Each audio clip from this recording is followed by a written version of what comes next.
Game is Royal Blackness, KKD, the finest. Catch Master of the Game on CTV. Oh yes, nuggets of inspiration and delightful treats for your enjoyment. Whether you love power, money, beauty, or fame, there is so much to learn from Master of the Game. Only the place to be. The coolest channel, CTV. CTV. Morning and thank you for joining us on CTV, Ghana's #1. This is Master of the Game, the program on which we bring you the movers, shakers, icons and legends of our beloved motherland Ghana. Whether you love money, power, beauty or fame, there is much to learn from Master of the Game. We're streaming live on YouTube and Facebook at MyCTVGH. That's MyCTVGH. We're also piping on Class 91.3 FM. My name is Darkwah, Kwasi Kyei Darkwah, and I'm delighted to be united with you and to bring you one of my favorite human beings on planet Earth. He is love trapped in a human body. He's a gentleman in an industry where marriages don't last, but he is determined that he and his wife would do this for life. Where some say WIFE stands for Worries Invited Forever, he considers his beloved Annie the best thing in his life that he will hold on to forever. Two beautiful children they have. He's the man who brought you the song Faithful to let you understand that holding your dignity and keeping yourself faithful to your beloved is a necessity for those who want to live in peace and prosperity. A multiple award-winning Ghanaian musician whose style is just adorable, whose lyrical content is just masterful, whose music and harmonies are just beautiful. I'm happy to bring you a man I admire, Okyeame Kwame. Medase. Kwame mitia you Medase. Now who's why fedo? Wadaroma. Otutu kente. Una ochire ni nyina. Wadaroma. Okyeame, I really admire you, and I must tell you why. I admire you because you chose a path that many were not sure could help a man look after his family in Africa. You chose a path that many parents would say, oh, I know you say you have a career, but for this kind of career, I'm not going to give you my daughter's hand in marriage. You chose a path where many who even made it found themselves wasting whatever resources they acquired. And you have made something of that path. I want to start by asking, at what point in your life did you determine that I am going to be a musical artist? You know, thank you very much for the question. And you look amazing as well. You look stylish. You look regal, intelligent, elegant, African. And so I grew up with dyslexia. Yes. And dyscalculia. So even around age 10, 12, reading was hard for you. Reading is still very difficult for me. Whenever I open a book, it's as though the letters fly at me. For what my son would read once and comprehend, I need to read 5 times. Yes, still. So when I was going, I remember around 11, 12, I still couldn't say my ABCs. So my father used to be broken-hearted. He said, crache bapa. You know, so... For somebody who raps the way you do. Yes. You couldn't say your ABCs even after age 10. Yes, I couldn't. So I remember that I used to say M-U-N-E-O-P for M-N-O-P around 10 or 12. And it broke my father's heart. But when I was 5 years old, my mother introduced me to Akan poems. So, Jechia Boaje and amazing poems. One that I remember, me abofra. Oba de abo me afra mpanyimfo. Me ya abofra nti me se me yode hye. Enso eja behia to me. Ene de me sanka, me nanka, sabrabo beye dion, abrabo beye mrew. Me mfa nyaga. Efi se edua busi kwan a anoma mfa ho. De nsuo ye no wia beye. Ensuo abronchene, enku sre, abwadwu enku, owia bebo na me da asen. Oh. You know, so now hold it. Because I learned that poem as a child too. Yes. Anoman fam. And dyslexia, I'm found. Exactly. So the poetry that my mother introduced me to, my mother was a teacher, and I want to assume that she had studied child psychology. So whilst I was finding it difficult to read and finding it difficult to add, my mother was introducing me to oratory and poetry. And I had become such an amazing child. So people would come and carry me to take me from house to house to house in Ashtown for me to recite poems. This is 5. And so every time I went to school, I wanted to run back home to go from house to house to recite because the school was very dangerous for me. You enjoyed fame? Yes. At a very early age? At 5. And that was the only time I felt seen, I felt heard, and I felt recognized.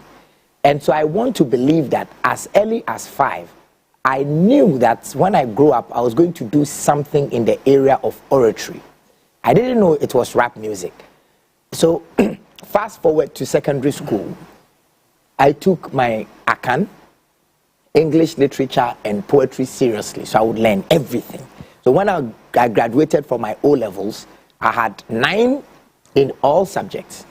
What do you mean? I had 9 in all subjects except Akan that I had 1 or 2. Everything I had 9. I failed in maths.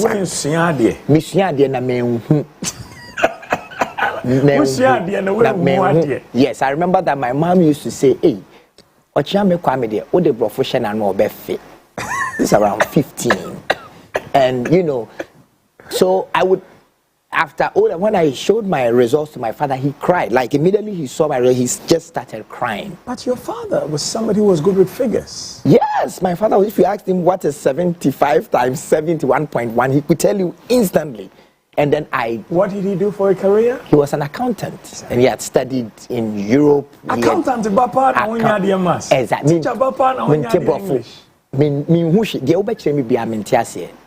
But when I was in school, whenever it was time for entertainment, Lord Kenya and myself, we would represent Anglican Secondary School. And it was almost impossible to beat me when it comes to rap and poetry. And so I remember that I came alive whenever we were studying English and we studied Chaucer, Shakespeare. Whenever it was time for poetry, I came alive. So to summarize this, my answer, I didn't choose to be a rapper. Rap chose me. Because it was the only thing that gave me a face, that gave me a voice, and that got the girls to recognize me. So sometimes the things that we believe are our setbacks are actually our opportunities. Yes, yes, yes. So because the education was so tough for me, I remember I would sit in class, and then sometimes I would just have to sleep because everything that went on, apart from Akan and poetry, I didn't understand. Looking back now, what do you think is the purpose of education? I think the purpose of education, in my view, in your personal view, in my personal view, is to give human beings a holistic experience through knowledge sharing, practice and experiment, to develop them or to give them a skill that they can trade for money for their livelihood. But more importantly, to introduce them to ethics of society and let them understand the nature of nature so they can transcend it.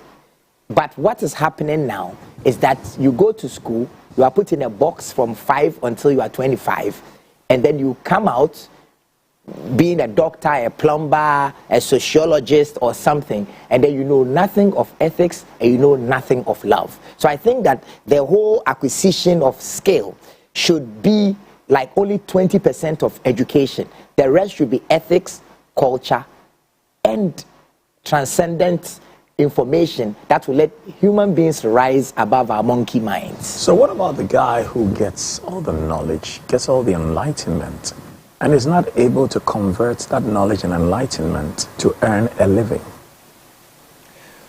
You will be brave. It is because that person has not been brought up or socialized or conditioned to understand that he is enough within himself and that it is his purpose to contribute to knowledge, to contribute to creativity, and to contribute to the society in a way that money is just a byproduct of his actions.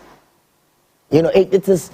That's what I'm saying. It must be a holistic engineering. I'll give you a real example. I have a friend who's from the hills, the mountaintop, you know, Mpachosi. And he was arguing with somebody one afternoon when he really was not going to work. It was a Thursday afternoon. And then I think they were playing draft. And then in the argument, you know, they argue when they play draft. Yes. So during the argument, this chap says, now what you are saying, be able to obi ask you university degree, what you are you might be Adam and Arito. I say, shit. Me degree to how the boy is young and me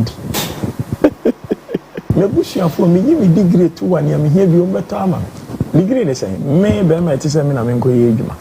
So what is an education if you cannot use it to get skills and use those skills to earn a living, to look after yourself and your family? What is that education?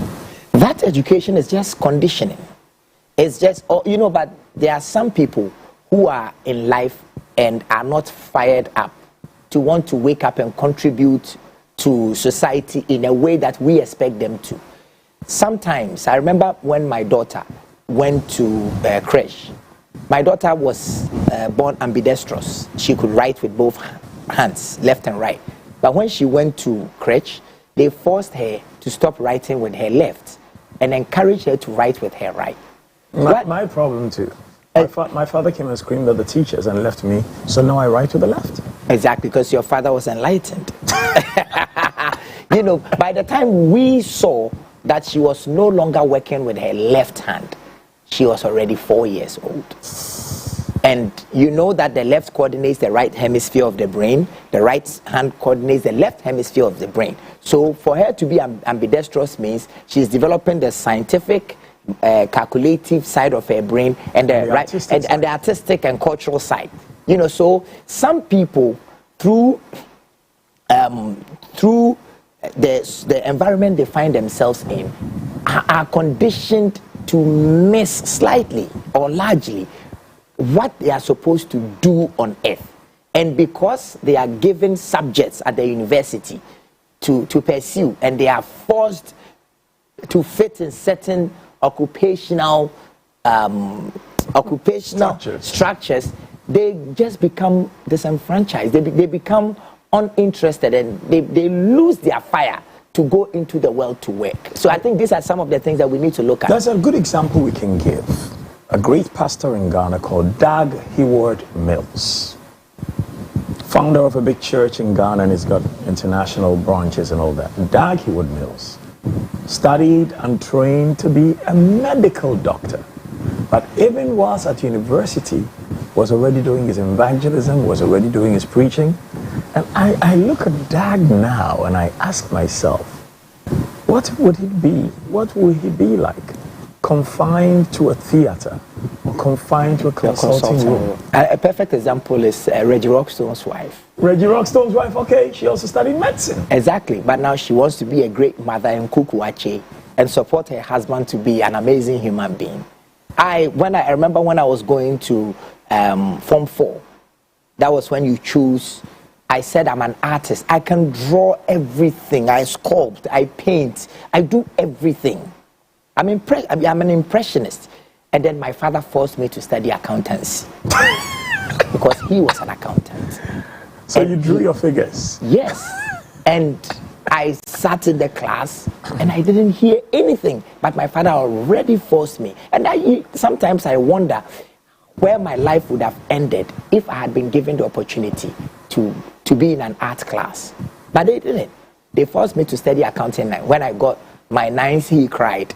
That was the day that I was proud that I had brought home something that made my father feel the way I felt from 5 till 18. It was payback time. So guess what? I did my O-levels about 4 times. I'm one of those people that when I was going to take my A-levels, I will have to show them, but you failed in geography. No. I passed in 93. Oh no, I passed my economics in 94. So I did it slowly. So I've come to see that when it comes to learning, I'm not very fast, like a tortoise. I'm not very fast, but I'm just consistent. Exactly. I'm just very, very, very consistent in every single thing that I do. Everything. I've used an ML, a 208 ml since 13 years ago, and it is always brand new. Because you take good care of it. Yes, I'm consistent. That I can say about myself. You're a master of the game, only on CTV Ghana's #1. My special guest, the delightful Okyeame Kwame, one of the few people who can say, I am a happily married man in Ghana. And there's more to talk about with him right after this.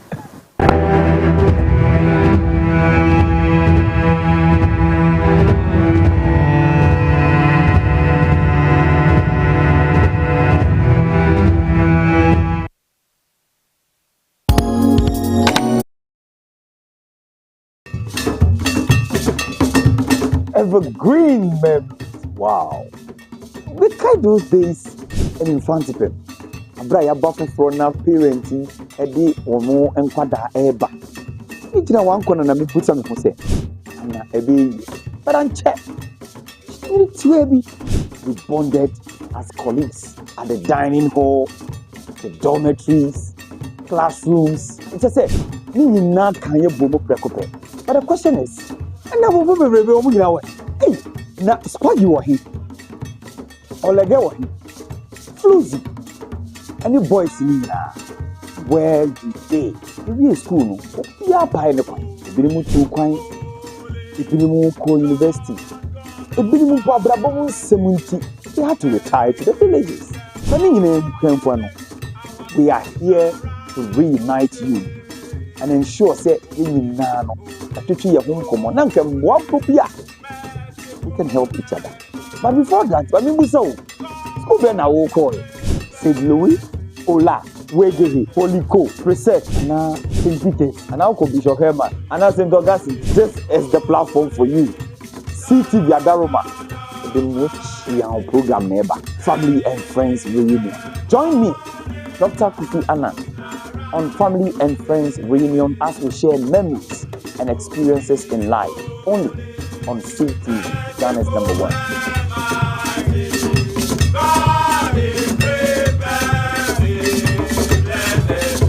CTV, Ghana's #1.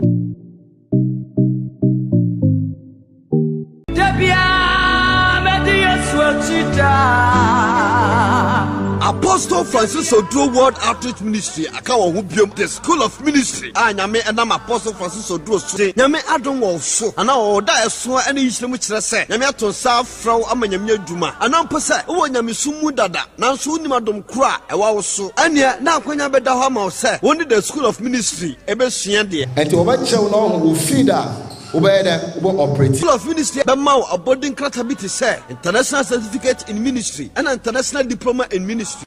Start the training now. Hallelujah, hallelujah, hallelujah. Order for meeting at the evangelist Pemuka from 7-day Universal Mercy Center Asafomo.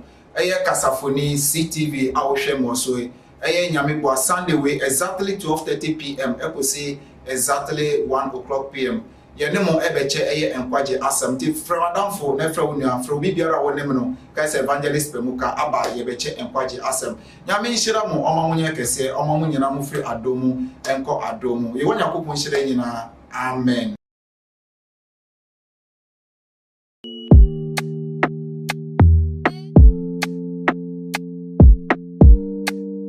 Hello, it's a whole brand new season of the Siudine TV show. My name is Odansini Odilia. We come your way this and every Thursday from 5 to 5:30 p.m.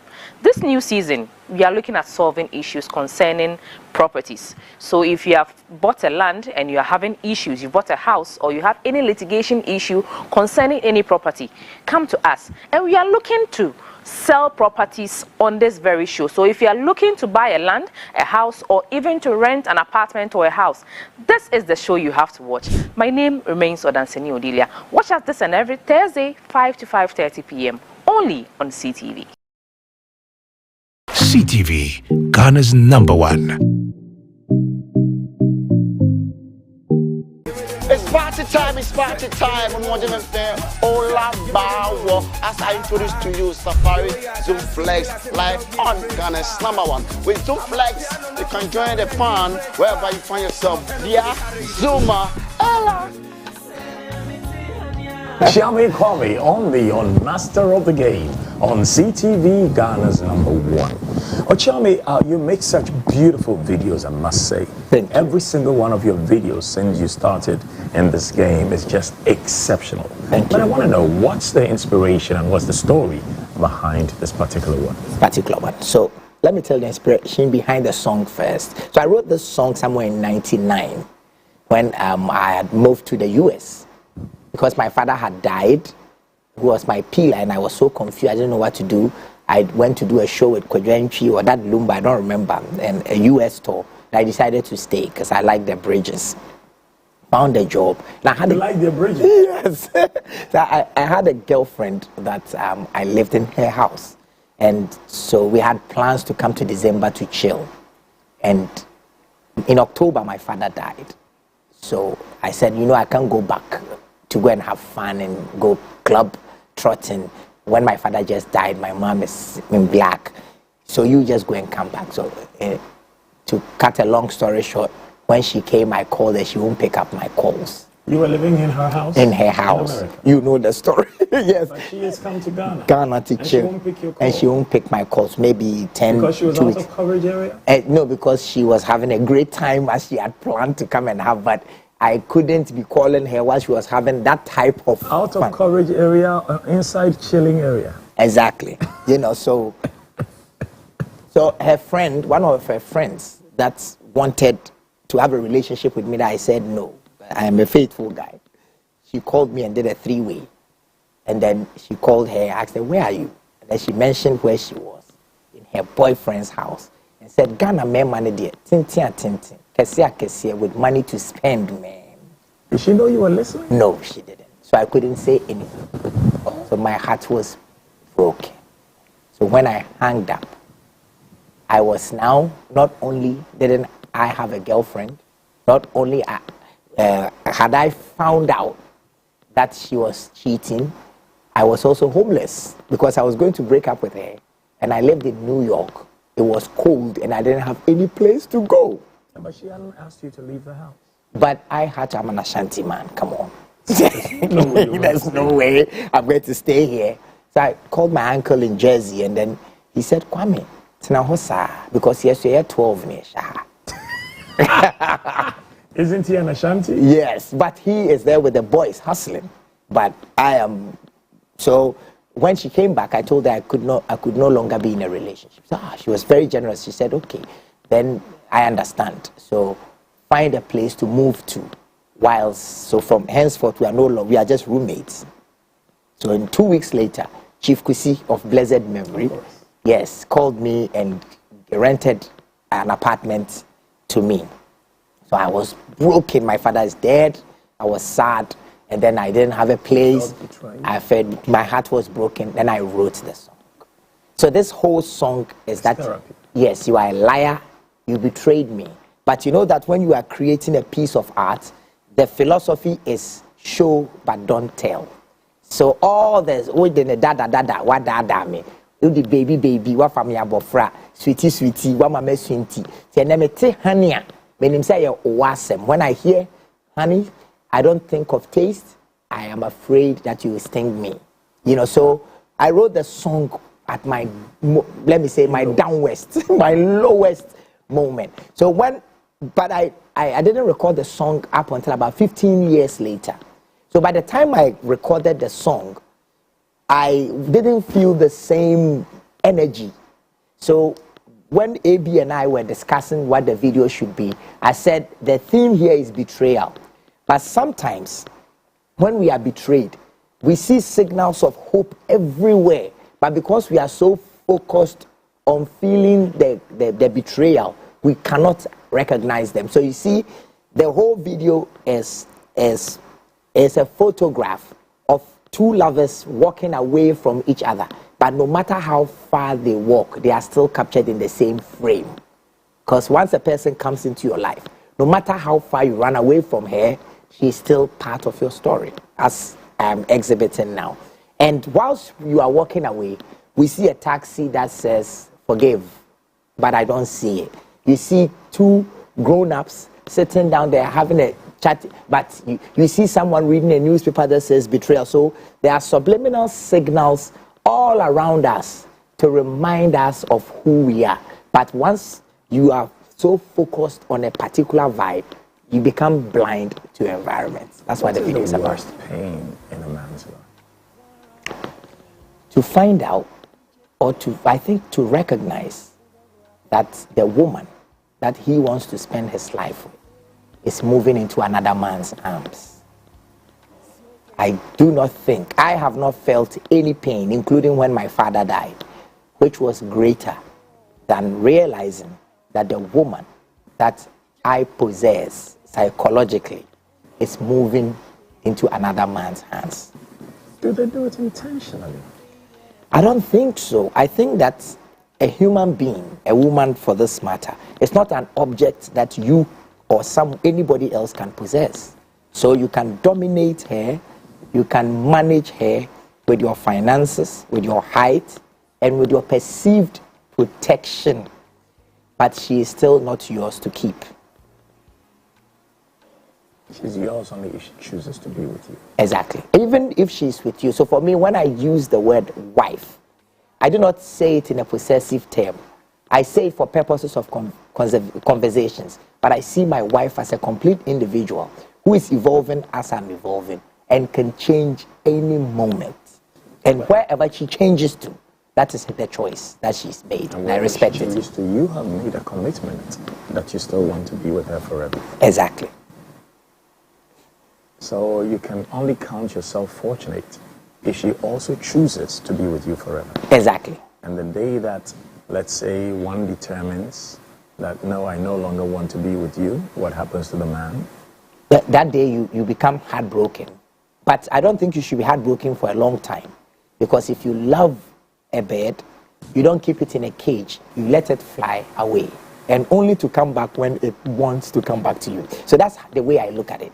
So I am not too heartbroken nowadays when someone dies or when a person betrays me, because I've come to realize that people will do whatever they must do to survive. Does it mean that it's difficult for women who are in dire need of money to stay faithful to one man? Because if all they're thinking of is survival, they have to pay certain bills, they have to help their parents, they have to pay for an education, they have to pay for equipment for starting an enterprise, but they don't have it. Is it difficult for such a person? I don't know if to stay faithful to one man. I don't know if you've gone to Abobloshi in the morning or you've gone to Kajetia in the morning. You see that 90% of the women, 90% of the people out there are women.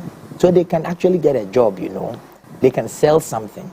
They can start the business smaller. I think that faithfulness has very little to do with looking for money. I think it's nature. I think it's nature. When a person decides to be faithful to you, they are just blessing you with their presence. Because all of us in our nature are not faithful. All of us. Male as well as female? Male as well as female. All of us. Because our natural inclination is to be hypergamous? Exactly. Is to have multiple sexual partners. Like our cousins, the apes, our cousins, the orangutans, the chimpanzees, all of them, all the birds, except maybe the wolf, a particular type of wolf and a particular type of eagle. And the penguins? Exactly. They go alone, one person for life. So 99% of all mammals have multiple sexual partners. And I think that the human being is included. So faithfulness is a gift of service or a gift of seclusion for a partner. I am faithful to my wife as a gift to her, but it is not in my nature. So you're fighting nature to present her a gift. So I have transcended nature. I no longer fight it.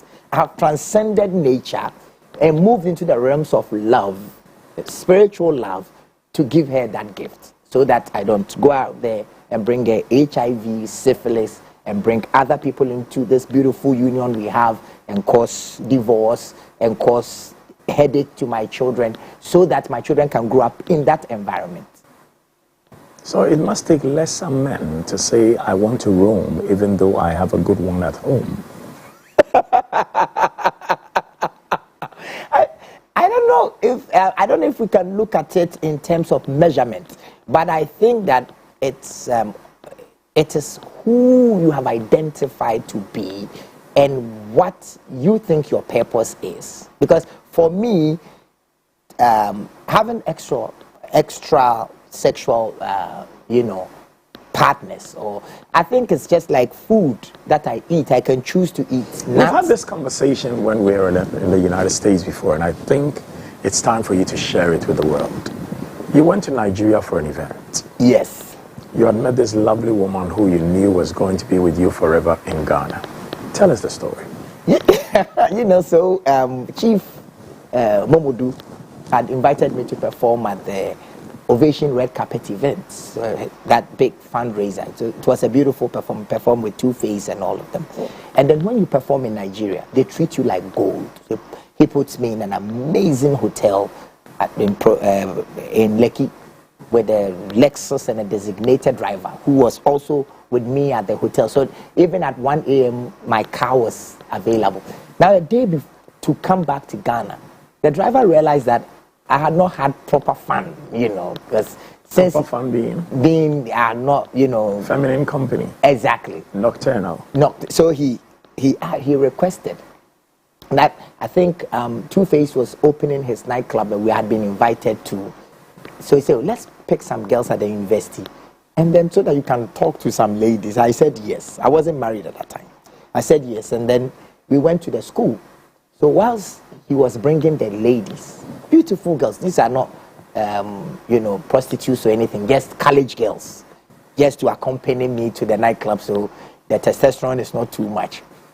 And then I started thinking, because my wife was also at tech at that time, but she was my girlfriend, so I'm thinking that, is there a man in a rented vehicle going to pick my girlfriend up this evening at tech? How would I feel? And I realized that I won't feel great. So I asked the driver to come back, and I said, take me back to the hotel. I'm not even going to the nightclub. So whilst I was going back to the hotel, I picked my pad and I wrote, she's busy, waiting for somebody. She's not easy, won't give in to anybody. She's patiently waiting for her honey. She no want your money. Our hearts are in harmony. That's how I wrote the song Faithful. So I wrote the song on the verge of being unfaithful. And when reality hits me, and I realized, say, it's your young, it's your dream, then I decided to stop and go back to sleep. So this was a matter of conscience. Yes, it was. So it would take a conscienceless man who knows he has a woman somewhere to still go out and play the fool with other women. Let's take a look at this.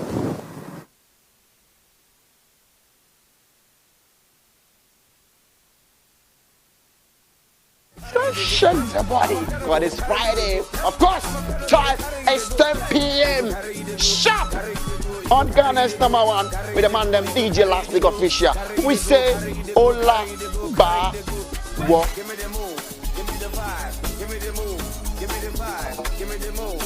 CTV, Ghana's #1.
evergreen memories. Wow. We kind those days and in front of him. Abra bafu from na parenting edi omo enkwada eba. Me tira wan kono na me put am for say. Na ebe but anche. We bonded as colleagues at the dining hall, the dormitories, classrooms. It's just say, ni na kan ye bomo prekope. But the question is, and na bomo bebrebe omo gina we. Hey, na spagi wa hi. Olege wa hi. Floozy. Any boys in here, where you day? You in school no? You are by the kwa. Ibinimu tu kwan. Ibinimu ko university. Ibinimu pa brabo 70. They had to retire to the villages. We are here to reunite you and ensure that we can help each other. But before that, school friend I will call St. Louis, Ola, Wegehi, Holy Co, Preset, and St. Peter's, and I'll call Bishop Herman, and St. Augustine. This is the platform for you. CTV Agaroma. The next program neighbor, Family and Friends Reunion. Join me, Dr. Kufi Anna, on Family and Friends Reunion as we share memories and experiences in life, only on CTV, Ghana's #1.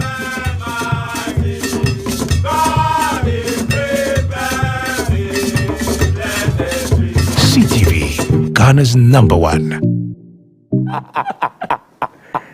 I love the way you are with Annie. Thank you. Tell me about how your story began with your beloved wife.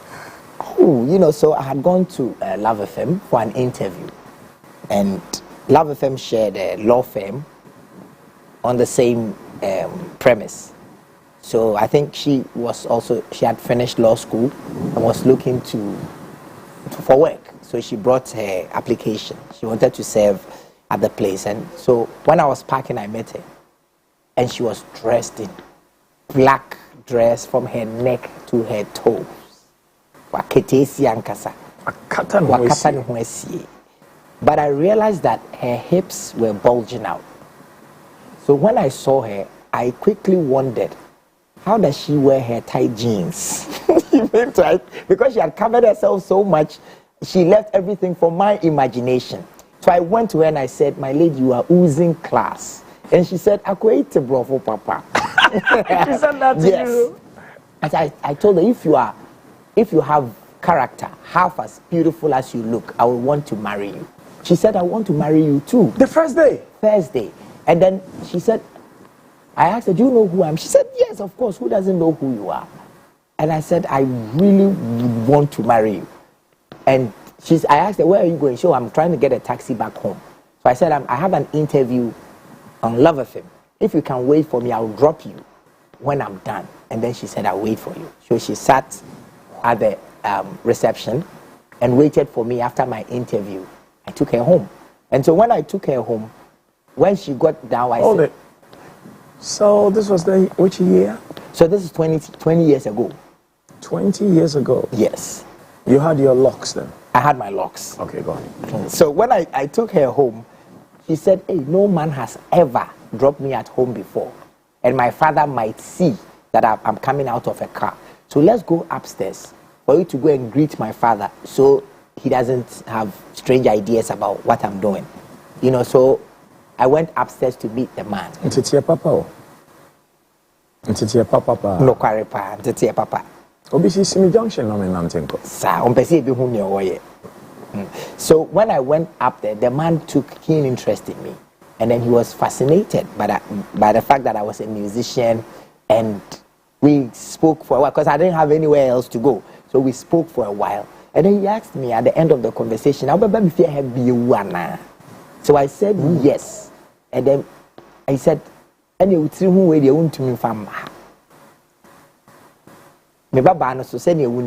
not meet you anywhere else except in my house.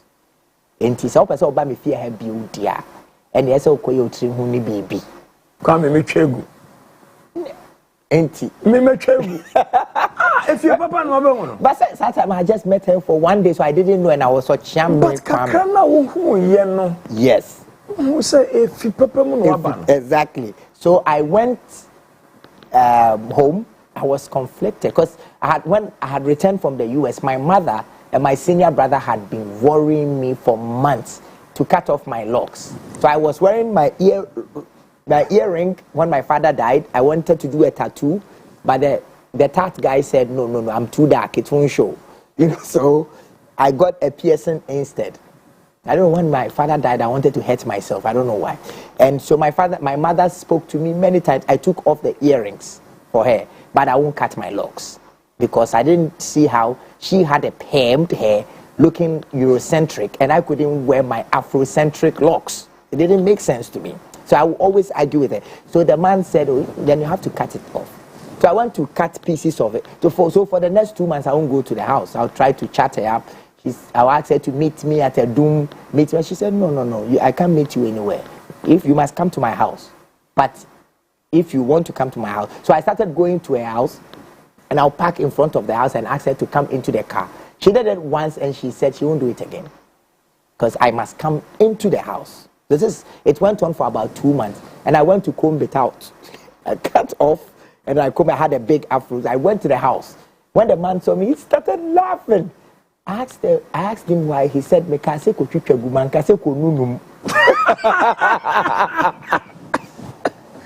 so I spoke to the lady. You gotta use what you've got to get what you need. I know. So, but the man said, if you cut off your hair, now you look like all the other artists that you compete with. But if you cut off your hair and you wear a suit and a tie on stage, you look dandy. I had never heard the word dandy before. So I went to Google it and I realized I meant a gentleman of debonair status. Yes. So it made sense to me. And then I went to cut it off. I remember I had the same hairstyle. And when he saw me, he started laughing. He said, that was why I started wearing suits and ties for my interviews. And then I remember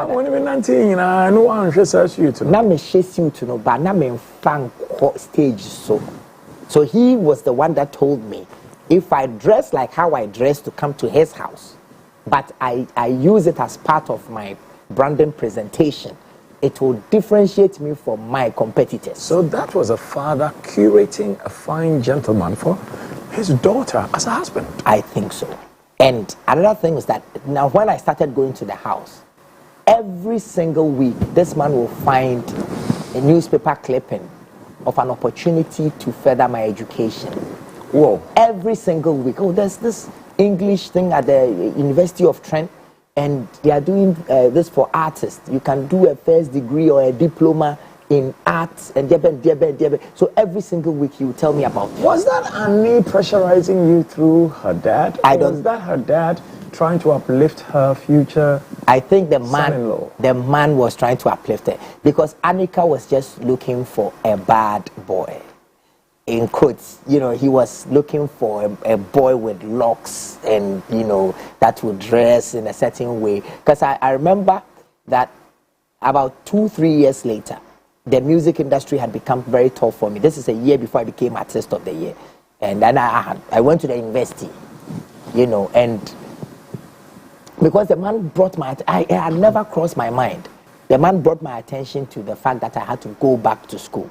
So I, through Ejako Nimo and Dr. Peter Arthur of KNUST, I went back to the university. And in my final year, before I became Artist of the Year, it was really tough for me. So I told them, when I graduate, I want to go to law school and become a lawyer because this music thing I will stop. She said, then we have to stop this relationship. Thank God we are not married yet. So if you are going to stop being a musician, then you can no longer be with me. Because I went to law school. I saw many lecturers and many seniors who are lawyers. I do not want to be married to a lawyer.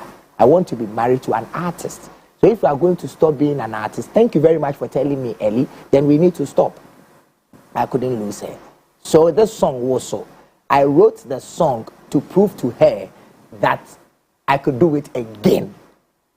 So I remember we were coming from Accra to Kumasi, from Kumasi to Accra, and then I told her that I have an idea. I'm driving, I have an idea. Muso. Yes, I got her to take a pad, and then I would say it, and then she would be writing it. So this word koi. I had never heard the word before. Yeah. But when I say area fine boy, only man toy, oh my man joy, I was looking for a word to rhyme. And then for the next 5 minutes, she said koi. I said, what's the meaning of it? She said sheepishly. So I said, okay, you know what? A man feeling koi. You know, so she actually was the one that brought that rhyme. That's right. You know, so she came into my life and then started with her whole family, started drawing something else out of me that I had not recognized. The education, the branding, everything. And fortunately, at this time she was studying her MBA, and because of me, she diverted from doing a master's in law to doing an MBA in marketing branding. And her final year research was finding alternative financial routes for the West African musician. Fantastic. So she did her whole thesis to try to find out a way to improve my positioning, to improve my visibility, and to improve my finances. And 8 months later, I became Artist of the Year. Now that's a dedicated woman. Exactly.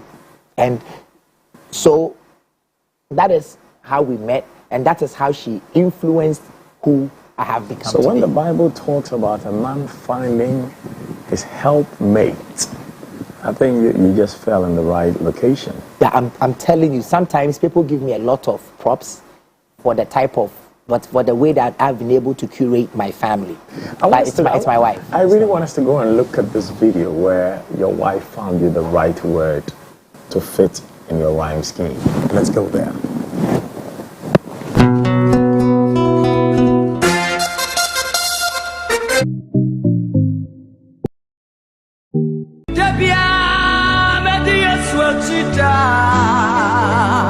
Apostle Francis Odro World Outreach Ministry akawo ho biom the School of Ministry anyame enam Apostle Francis Odro so nyame adon wo so ana wo da eso ene yisire mu kire se nyame ato sa afraw amanyame adwuma ana mpo se wo nyame sumu dada nanso unim adom kura ewa wo so ene na akwanya beda ho ma wo se woni the School of Ministry ebesua de enti obachew na wo feeder operate. School of Ministry bemau abodin kratabiti say international certificate in ministry and international diploma in ministry.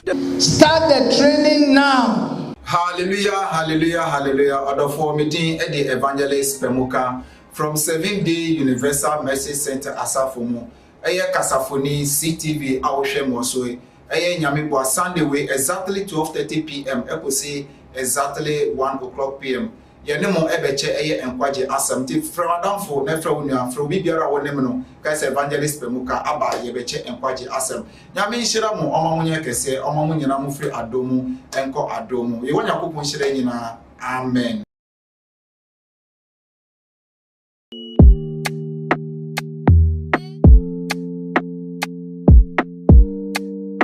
Hello, it's a whole brand new season of the Sudan TV show. My name is Odansini Odilia. We come your way this and every Thursday from 5 to 5:30 p.m. This new season, we are looking at solving issues concerning properties. So if you have bought a land and you are having issues, you bought a house, or you have any litigation issue concerning any property, come to us. And we are looking to sell properties on this very show. So if you are looking to buy a land, a house, or even to rent an apartment or a house, this is the show you have to watch. My name remains Odansini Odilia. Watch us this and every Thursday, 5 to 5:30 p.m. only on CTV. CTV, Ghana's #1.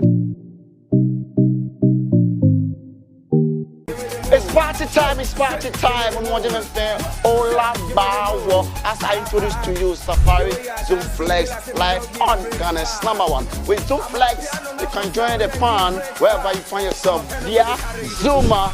Ella, don't shake the body. God, it's Friday. Of course, time is 10 p.m. And Okyeame Kwame. Beautiful. I just love this video. Thank you. I love this, but just like I love all your other videos. Thank you. But wait a minute. When I look at you and Annie and I look at the chemistry between you, I've just got to ask, what is it? Is it like you were made for each other? Is it that you need each other, or you've just vowed to be there for one another? Big question. question. I don't have an answer for it. What I know is that if I die and wake up in heaven, and Annie doesn't come 7 years later, or I realize that Annie is not, because I'm 7 years older than her, and I realize that Annie is not coming to heaven, I will commit suicide. I will leave the place, because wherever Annie is where I want to be. So you're the type of guy who, if your wife says, I'm leaving you, and she packs her bags, you'll pack your bags and say, I'm coming with you. No. I'm going to beg her. If I've done something bad, I'm going to beg her for 2 weeks, 14 days. But if she says that she still wants to go, I'll bid her farewell and give her half of everything, and then find a younger lady to be with.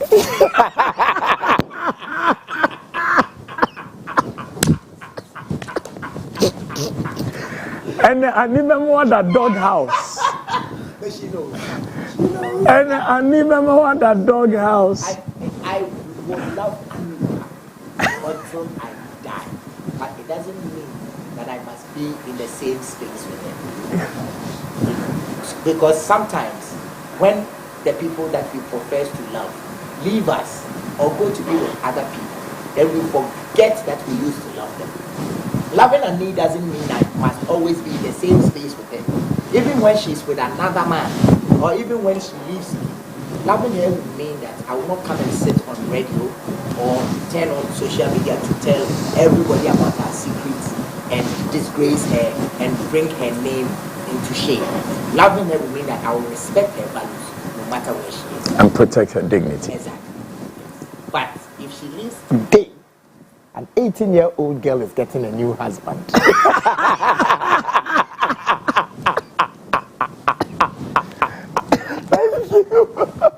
Oh my God. Now I know you say that in jest. No, it's true. It is 100% true. She knows it. Love not, they say. The thing you love may change. The sweet lips may cease to smile on you, and the warm heart may still beat, but not for you. In spite of these words, you choose to love one woman for life. One. I cannot even think of it that I am in a romantic. I give another woman a romantic space in my mind and physically go and hold another woman and kiss another woman. Sometimes when I think of it, it makes me want to puke. There's no chance for another female in my life, in my heart, in my emotions. Sometimes I see other women, I say, oh, this woman is beautiful. When you see somebody who looks like Annie, what do you think? I sometimes think, this one will also be good in bed. That's all. Yes, or she looks beautiful, great legs, great personality, but I have one at home. You know, I always come back there. Always. So I cannot be with anybody else who is not Annika. And it must be a fool who chooses to roam if they have a good one at home. Simple as that. Yes. So let's talk about family now. You and Annie, God has blessed you with children. Tell us the story. So I have 2 kids. Well, I remember when I met Annie, she said she doesn't want to have children. She just wanted to be a lawyer, pursue a career, become rich, and travel the world. You know, she just wanted, and that she thought that children will come in the way. So God blessed us with an intelligent son. And then somewhere along the way, God also decided to. So we didn't plan any of our children. They happened. But it's just that we love them. No, but by your actions, you planned them because you had unprotected sex. Yes, but and someone dates that were not safe. Having unprotected sex doesn't mean you want children. It just means that you want contact. Planning by default. You know, so the children came. That's why I wanted 3. She said she didn't want any. So I remember after we had the first one, she said, we are done. And then it's in the morning, but I think I can still say this. So whenever we were making love and I was about to climb, she said, take it out.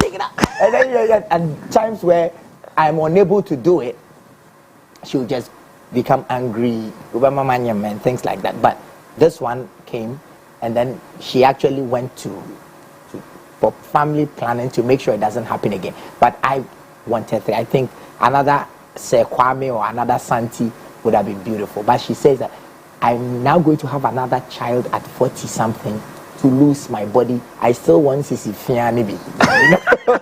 So tell me about Sir. The boy is Sir Kwame Bota in Siapel. Yes. Sir Kwame Bota in Siapel. Yes, I named him after my dad. Brilliant young man. Yes, and he plays chess like his uncle. Yes, he plays chess. He likes philosophy. He's a science student, but he likes philosophy. He likes psychology. He says he wants to be a neuroscientist. So I'm doing my best. I think he will become a lawyer or an anthropologist. When I look at him, I see more art in him than I see science. But he likes science, maybe because of something he told himself as when he was much younger, or because of the challenges that is associated with it. But I think because he likes to argue, he's one of the smartest people that you can have a conversation with. It's like his logic is top notch. He attacks the central theme of whatever knowledge that he interfaces. So I think. Give me an example of one of your conversations with him. With my son, when he was about 4, he came to ask me that they say God is a man. I said yes. He said, who saw his wee-wee?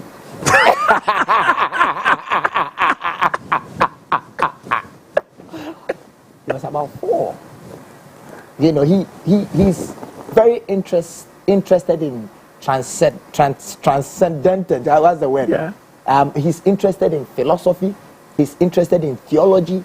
He's interested in the conversation about agnostic, atheism, all theism. He's interested in finding out why Africa is the way. You remember that about 4 years ago we had a conversation. He asked me to ask you, what is the biggest problem in Africa? And you said it's ignorance. Yes, so he's very, very interested in knowledge. And but whatever. Has he seen now that ignorance is really our biggest problem? Oh, yes. Completely. So last week, he came back from school. He said that in thinking skills class, they were having a conversation about bullying, and everyone was contributing. And he said that bullying is very bad.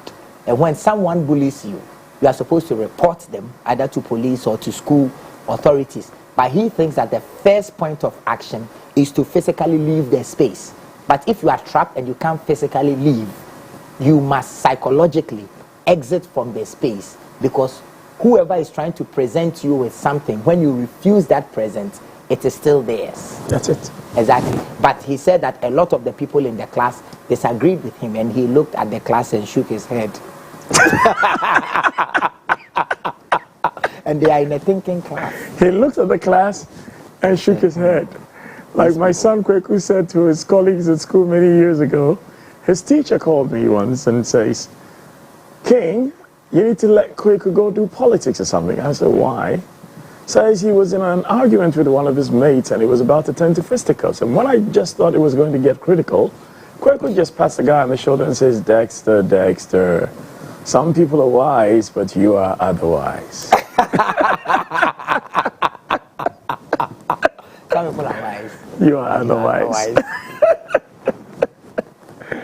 And your daughter Santi, I see her promotional stuff for the hair pieces. Yes. That are her brand? Yes. Yeah, That's tell me about brand Santi. that her mom is building for her. Santi is very quiet. She's just like her mother. She's very backstage. She's very meticulous. She's very, what do you say? She's very calculating. Almost. The type of person you must not threaten, because she will come back with a comeback. Exactly. She has a plan for every plan. And yes. And she is very, it will be difficult. She does, by the time she gets home, all her homework is done. So if you wait in her to pick her school closes at 3:30. If you pick her up at 4, homework is done. Because she wants to sit down and she wants to do everything so that no one comes to disregard her. She wants to be in a space. I think that she loves English. from the time that she was 2, we used to call her a correction fluid. You know, she will correct There's a video of her that was shot 10 years ago with her brother singing Broad Day, Broad Day. And he said, it's not Broad Day, brother, it's brother, brother. She should tell that to be Sakede. I know. You know, so I see that she's just like, she likes poetry, she likes to write. When they were both kids, Sarah wanted you to tell her stories. But she wants to tell you stories. And you should see her English creative writing papers. Like, she is completely creative. She writes with all the rules, you know. And so I think that she's going to do, I hope she becomes an author. What is it that brings joy into your home? Peace of mind. That's the peace of mind that I curate. For this one, I'll take all the glory. I won't share it with Annika. It is my personal philosophy that wherever I go to, because I am there, peace reigns. So in my home, everything in my house is white. I have no wall hangings, all the pictures are down, because I want people to have the space to express themselves, to imagine. And I know that imagination is almost impossible, or positive imagination is almost impossible in a negative environment. So I curate and create a peaceful atmosphere. So even when I'm scolding my children, I whisper. Yes. I say, what you have done is not very wise. And they say, what you have done is not, you know, so, because I think, because I grew up dyslexic and my teachers beat me and used to say, you are dumb. And it was my father who had sanctioned the beating to beat the stupidity out of me. So I was afraid of the school, and I was afraid when he was coming home. So I'm trying to create an atmosphere where my children don't fear. If something is happening outside, I want them to run home. So, and I do it through respecting their mother, talking to their mother with decorum and complete respect, and talking to them with respect, and making sure that even when there's a negative, so whenever something bad happens, maybe someone breaks my favorite jar or something, they say when daddy comes, he will say it's all right. You know, so that is for me the most important thing in my home, the peace in my home. And what do you think they think as the thing that brings joy into the home? Have you talked to them about it? I think they think it's because of the money. 4 days ago, my daughter came to my bedroom to say, Daddy, this whole year I've not traveled anywhere. I said, we are in January. Last year you went to Dubai, you went to the US, you went to Germany, and this year, he said, it's the whole year I've not gone anywhere. So they think that I am gold, that the mother is mining for their benefit. Do you have a Galamsey site? No. I have a Galamsey mind. I don't want to overmine the mind and undermine the mind.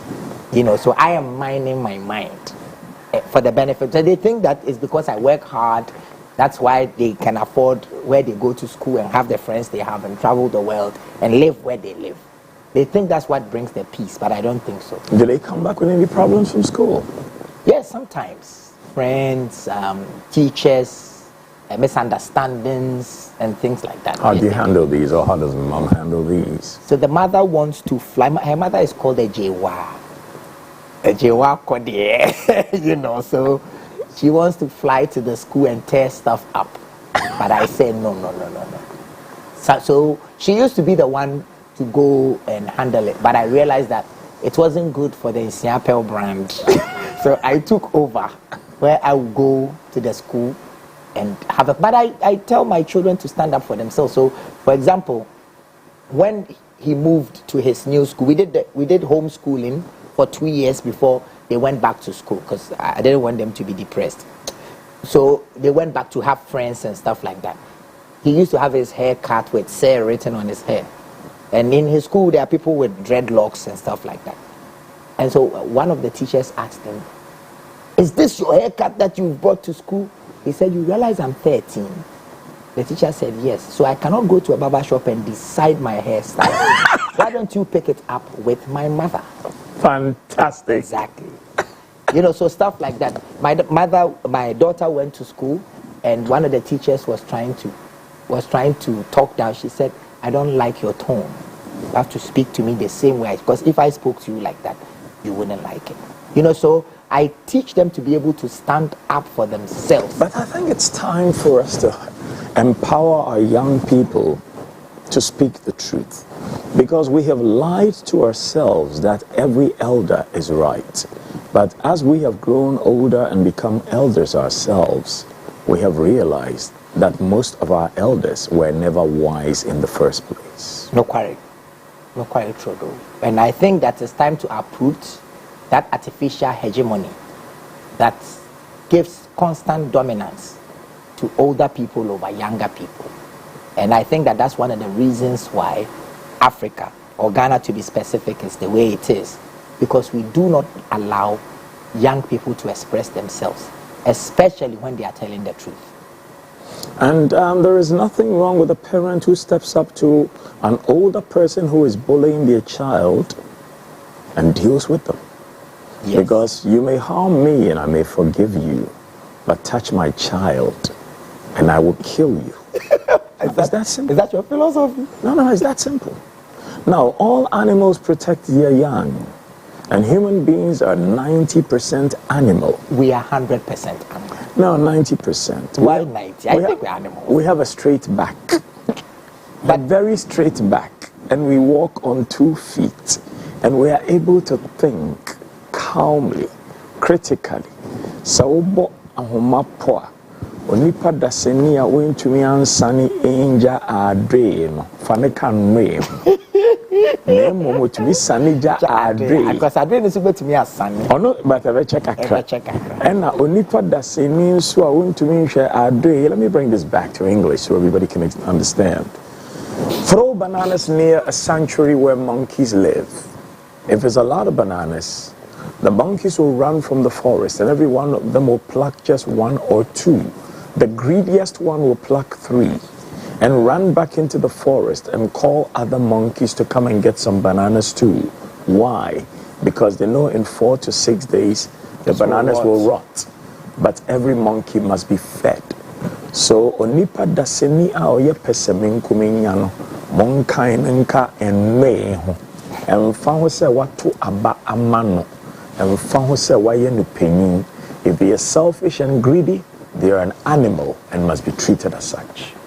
That's why I said all human beings are animals. I tell you, some more so than others. Yes, we are, and because we are all inherently selfish, as Richard Dawkins says in his books, The Selfish Gene.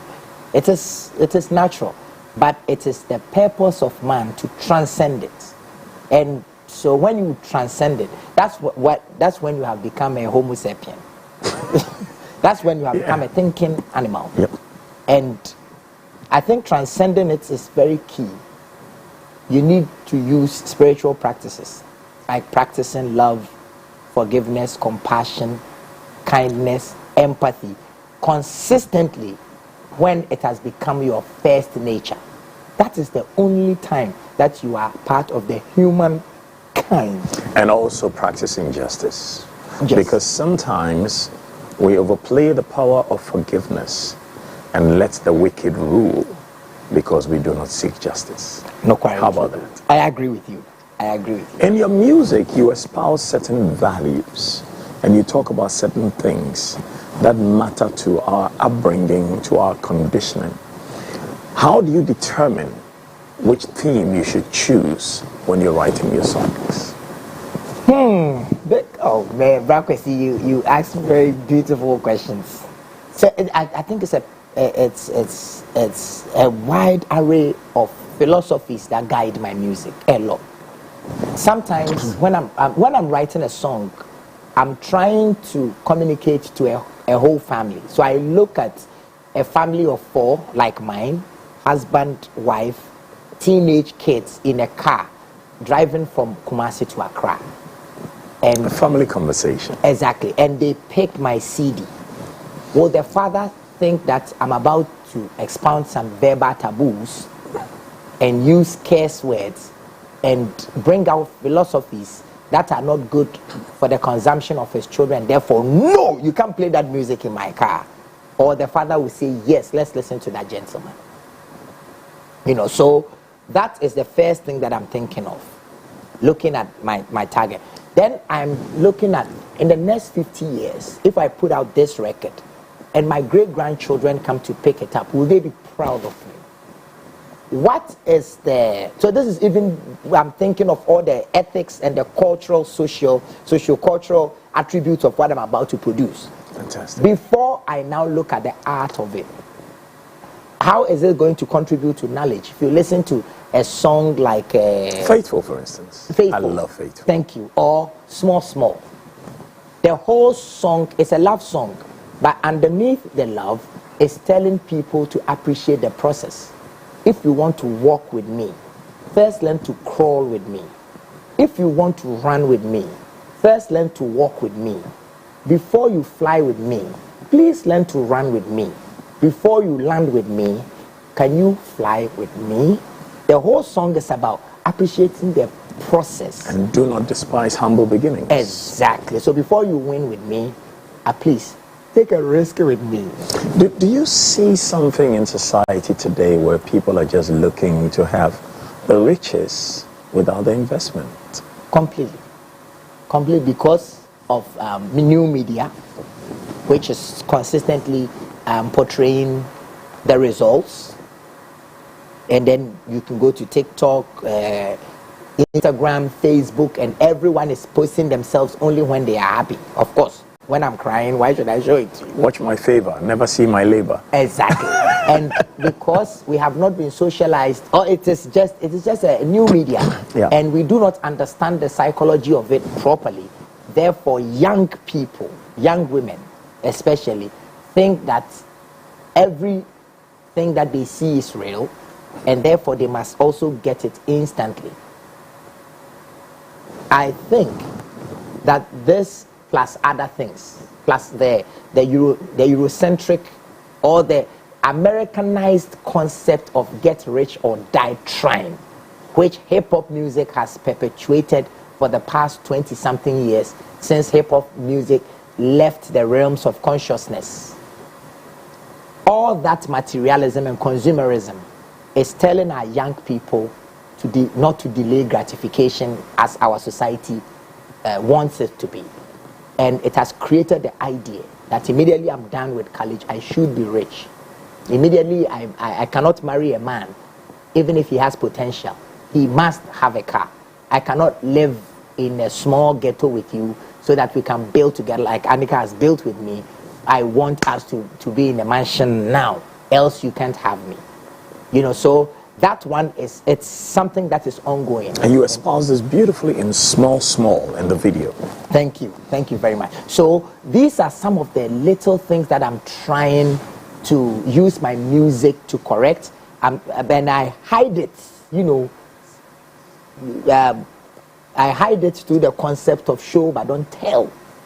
Don't tell, because you told me something about 8 years ago that I would never. You said that when you are sad, you listen to lyrics. When you are happy, you enjoy the music.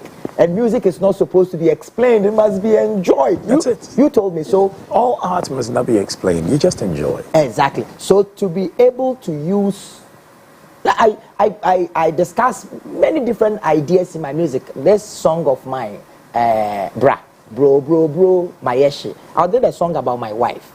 It got to a point where she was so focused in corporate work that whenever I hold her, she says no, she's coming to bed in her jeans. She has her children already now, so she will not let me touch her because she's working at Unilever as employer brand specialist and her boss is in Dubai. Should I add what she added that you don't want to say? Which one? I said, Kwame, what have you emphasized chick? Exactly. I mean, young girl. So at that point, I'm frustrated and I'm thinking that, I want to be faithful to this lady, but she's sort of pushing me out there.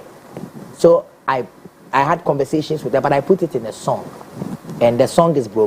Mi do ni wa awonkwa, obanso antokwankwa, enti me yese, kamedo bifofro, Nanso me ko ye ya afei na me hu me ntokwa mpo ye fetch no bi do odo ni wa awonko a so oba nso anwenwenwenwe enti me yese medidi baby foforo nanso me ko ye ya afei na me hu ma fenti bro hey bro my yeshi bro.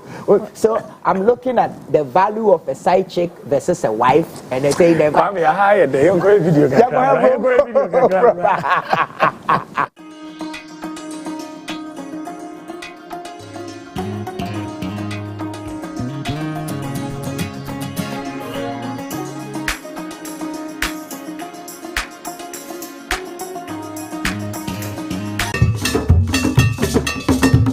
Evergreen, man.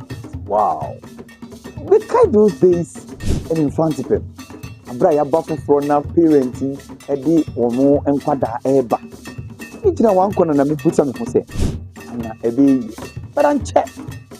It's baby. We bonded as colleagues at the dining hall, the dormitories, classrooms. It's just say, me not can you boom up. But the question is, and now we will be away. Hey, now squad you are here. Or like they were here. Floozy. Any boys in here? Where do they? We are school. We are buying the coin. We been to coin. We been to university. We been to Brabant 70. They had to retire to the villages. We are here to reunite you and ensure that we can help each other. But before that, school then I will call St. Louis, Ola, Wegehe, Holiko, Preset, and St. Peter's, and now Bishop Herman, and St. Augustine. This is the platform for you. CTV Adaroma, the most young program neighbor, Family and Friends Reunion. Join me, Dr. Kofi Anna, on Family and Friends Reunion as we share memories and experiences in life, only on CTV, Ghana's #1.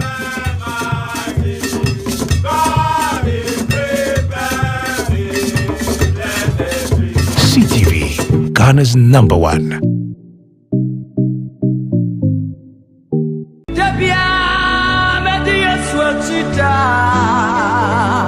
Apostle Francis Odro World Outreach Ministry akawa ho biom the School of Ministry anyame enam Apostle Francis Odro so nyame adon wo so ana wo da eso ene yisre mu kire se nyame ato sa fraw amanyame adwuma ana mpo se wo nyame sumu dada nanso unim adom kura ewa wo so ene na akwanya beda ho ma wo se woni the School of Ministry ebesua de enti wo ba chew no wo feeder operating. School of Ministry Bemau a boarding credibility say international certificate in ministry and international diploma in ministry. Start the training now. Hallelujah. Order for meeting at the evangelist Pemuka from 7-day Universal Mercy Center Asafomu. Eye Kasafoni CTV Awoshe Mosoi. Eye Nyamibo Sunday way exactly 12:30 p.m. Eposi exactly 1 o'clock p.m. Yenemo ebeche eye enkwaje asamti framadamfo na fra wonu afro bibiara wonem no kaise evangelist Pemuka aba yebeche enkwaje asam nyame nhira mo omamunye kese omamunyina mo fri adomu enko adomu ye wonya kopon nhira nyina amen.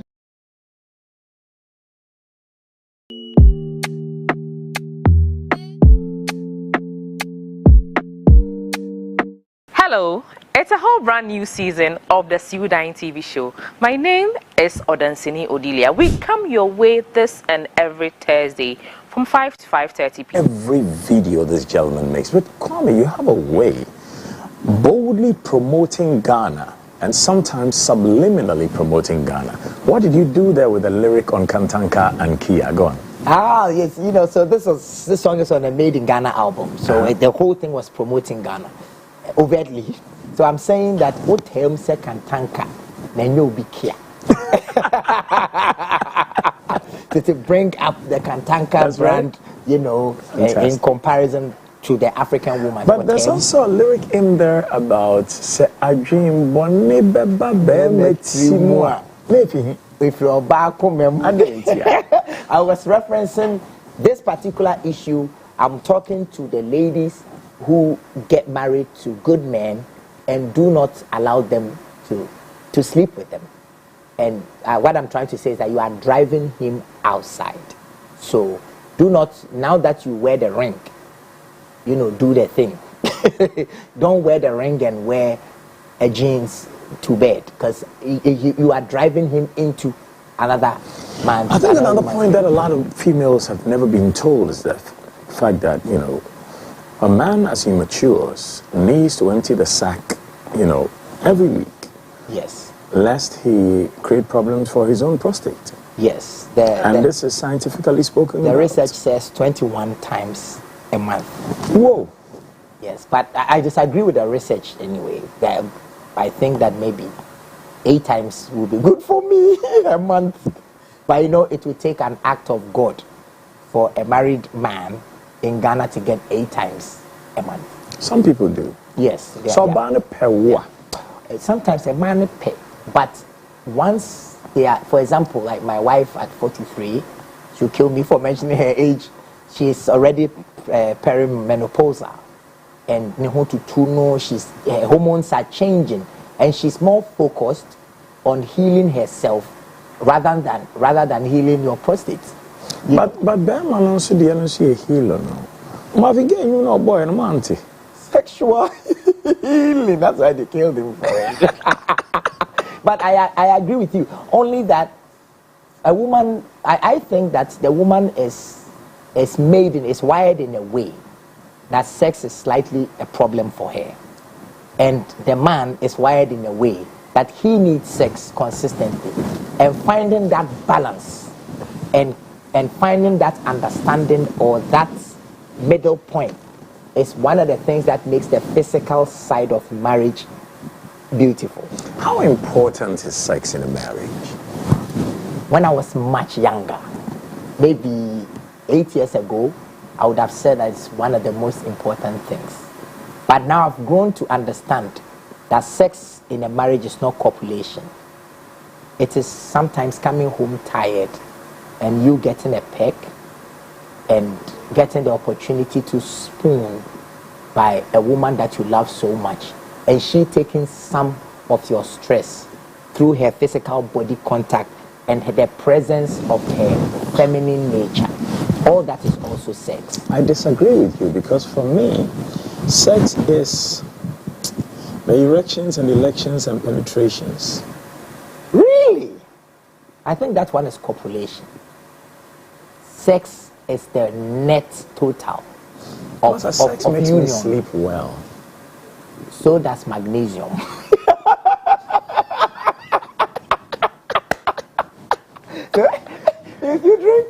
If you drink Royal Cocoa chocolate without sugar in the night,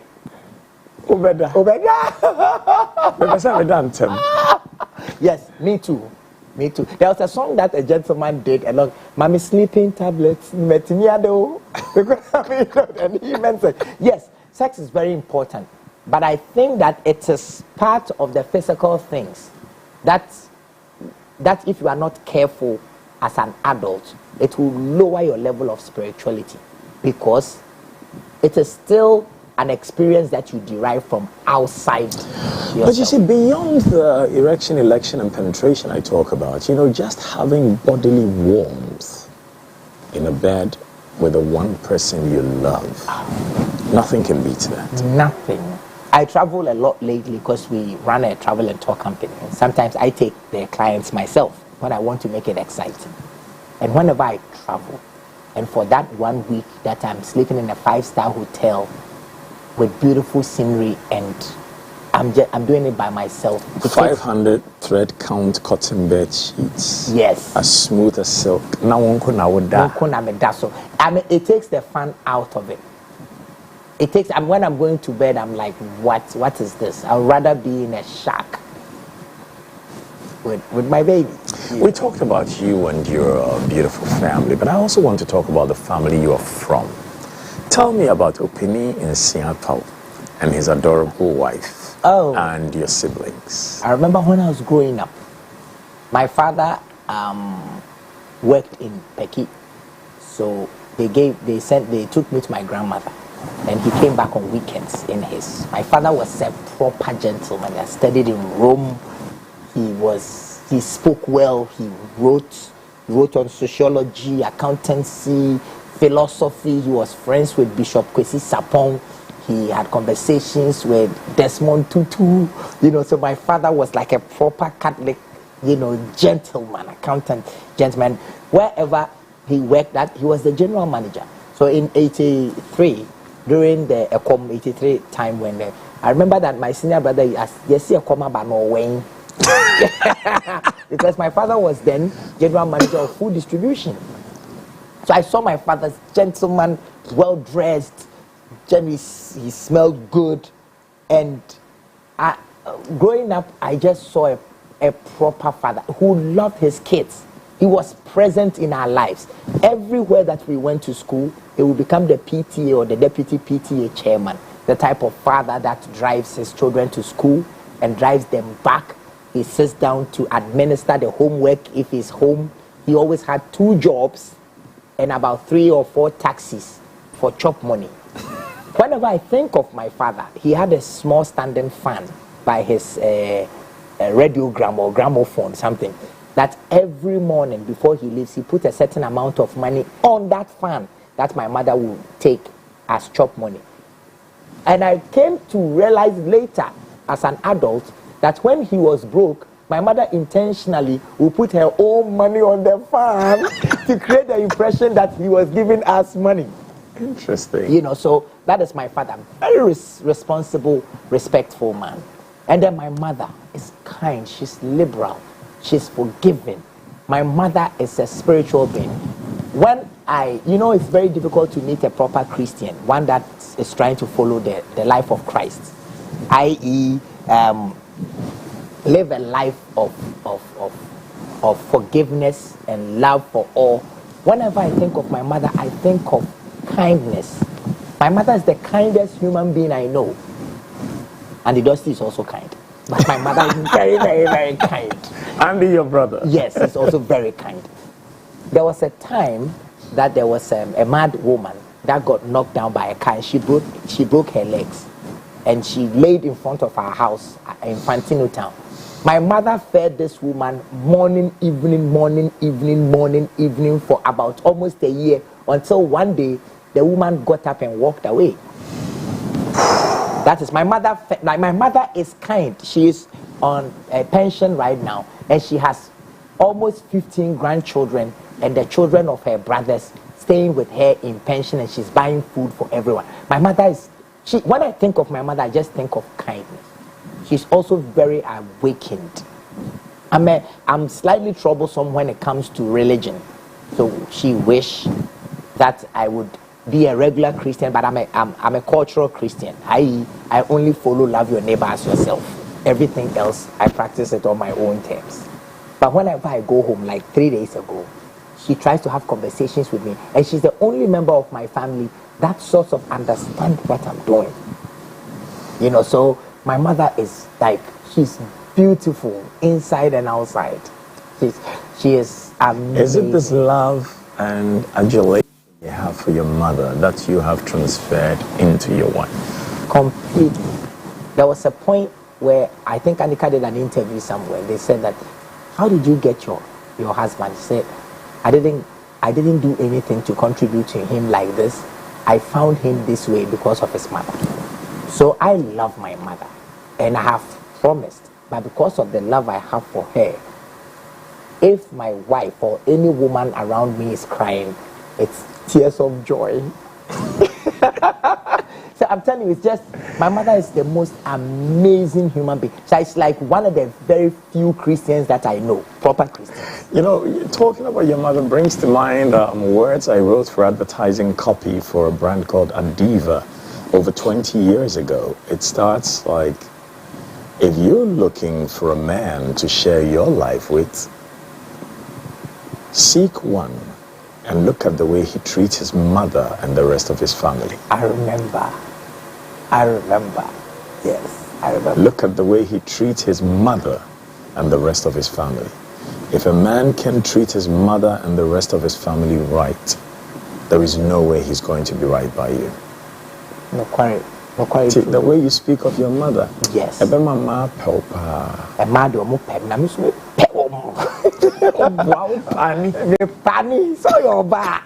I have so many women that I love, including Delay and this beautiful Yvonne Okoro and Jackie Apia, and all. I love them. The only difference is that I do not have a romantic relationship with them, but I love. That's why I told you that I am love trapped in a human's body. Let's talk about your siblings now. Yes. So I have two senior brothers. My very senior brother is a disciplinarian. I remember that whenever my father was away, he would do the work of whipping and try to whip us into shape. So he's much older. He'll be about your age. He has a son that he raised very well. That is with me here. And I have the opportunity of having his son live with me. So whenever my children think I'm too old to advise them, he is doing the work for, because he's both old and young. And I have another brother who is also an accountant. He took after my dad. He is highly spiritual. He's an accountant and sort of a preacher. So we always clash when it comes to religion. So every week we call. He's trying to deliver me from my nonsense. But he's also an amazing guy. He's married to a lawyer. They live in London, and he has 5 children. And then I'm exactly in the middle. I have a sister. Her name is Ama Kwendu, who's also very sweet. She's very kind. She's just like my mother. And she also lives in London. And she has 4 children. And I love my sister because as an Akan, she is the only one who is going to continue our bloodline. And unfortunately, she also has just one daughter, Ohima. So whenever I think of my sister, I think that it's my responsibility to make sure that her children experience life the same way my children do. It's a usumbodia. And then I have 2 younger brothers. Flo Kingston, who is a musician and lives in London now. He's gone back to school. He's married with 3 kids. And then Kunta Kinte is in Kumasi, an amazing musician, purely a very happy person. One of the few people in life that I envy. Why? Because he's gone through a lot of catching stroke at 21, truncating his education, destroying his career. But Kunta Kinte will bless you with a smile that billionaires can't wear. So every time I just spoke to him yesterday. There's a lovely song you did with your brothers. Yes. What's it called? It's called 419. 419? Yes. What brought up that title? So they wrote the song. Kunta Kinte and Flo King, they are great musicians. They all played the lead guitar. So I'd gone to Holland for a performance. When I told them, when I was leaving, I said, we are recording an album. By the time I come back, you guys should put your geniuses together and write a song. So when I came back, they had written a song with the analogy of love emptying like a car tank. So they compared love or a relationship to a car. So this was an assignment you gave your younger brothers? Yes, and when I came back, they had written the song and it was so amazing. So you joined them on it? So I joined them on it, and they wanted it, especially Flokin is very competitive. He wants to beat me like I want to beat my dad. So they had done an amazing rap verse, and they brought out the best rap that I have ever written. It's on that Let's song. check it out. 419 by the man Okyeame, Kwame and Brothers.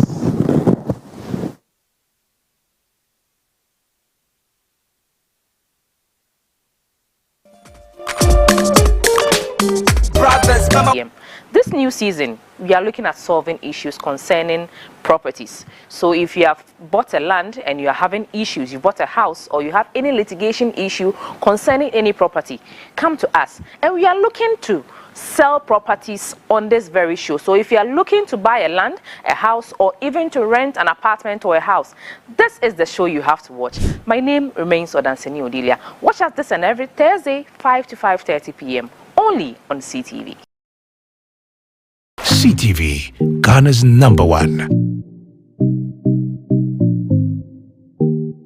It's party time, it's party time. I'm watching them fair. Ola Bawo. As I introduce to you, Safari, Zoom Flex, live on Ghana's number one. With Zoom Flex, you can join the fun wherever you find yourself via Zuma. Ella, don't shake the body. God, it's Friday. Of course, time is 10 p.m. Sharp on Ghana's number one with the man them DJ Last Week Official.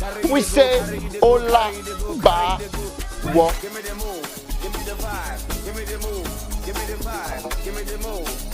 CTV, Ghana's number one.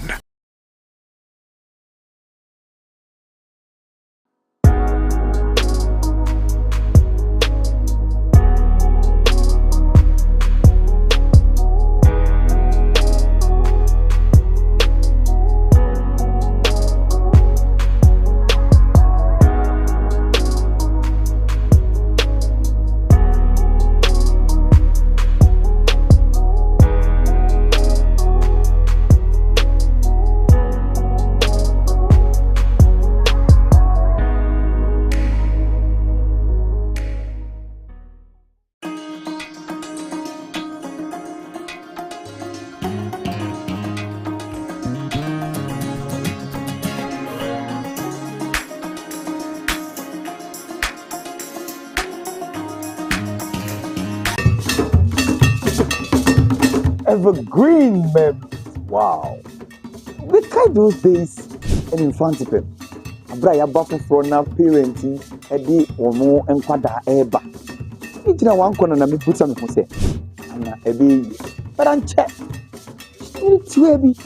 We bonded as colleagues at the dining hall, the dormitories, classrooms. It's just said, meaning not can you boom up. But the question is, and now we'll be away. Hey, now squad you are here. Or like you are here. Floozy. And you boys in here. Where you stay? Maybe a school. Yeah, by the point. If you move to Kwame, if you move to university, if you move to Abrabon 70, they had to retire to the villages. We are here to reunite you and ensure that we can help each other. But before that, Seriously. How does it feel rapping with your younger brothers in a song? My body is saying. I was saying. My body is saying. Oh my! Oh yes. My body is saying. That's how it feels. It feels very warm. You know the story of Cristiano Ronaldo, CR7. He's still playing football because he says one day he wants to play with his son. Wow. And Cristiano's already 40. So I don't know how long it's going to take before his son can play with him. But you got the chance to rap with your younger brothers. And also rap with my son. I've done that. Oh, yeah. You rap with son more time. Yes. True, so that's amazing. True. So it's because my brothers are two of the most talented rappers that I've ever heard in the whole world. There's no doubt about that. And they are the ones who know everything I know, plus I don't know what they know. So before I do a song with them, I hit the rap gym to make sure that I muscle up a bit before. You know, so it feels great. And there are so many songs that I write that I check it with them to get their approval before I release them, because I have a lot of respect.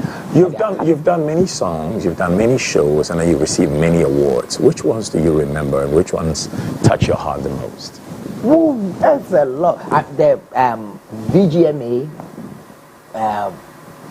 Artist of the Year in 2009 is very special to me because it represents a period of my life where I was heard. You were flaming. You were hot. Yes.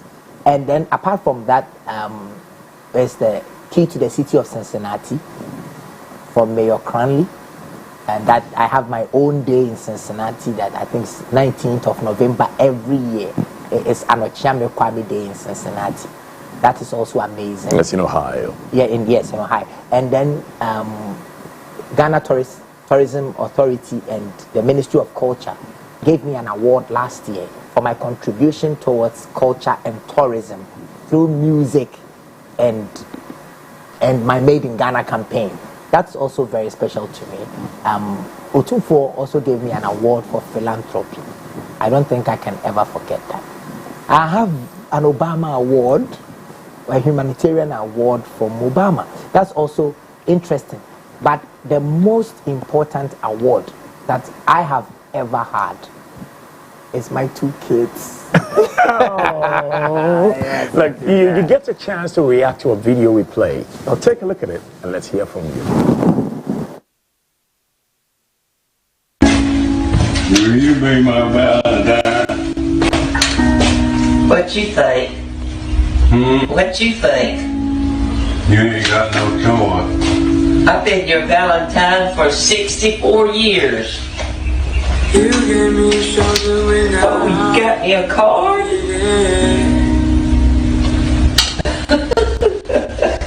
I love you, Papa. I love you, Granny. Do without you. You're the best Valentine I ever had. You make my world go round.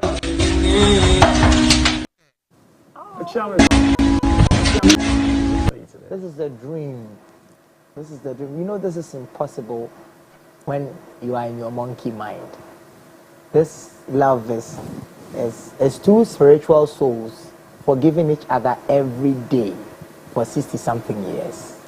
You know, so this is my dream. I want to be able to hold my wife's hand when we are both 80 and say we made it.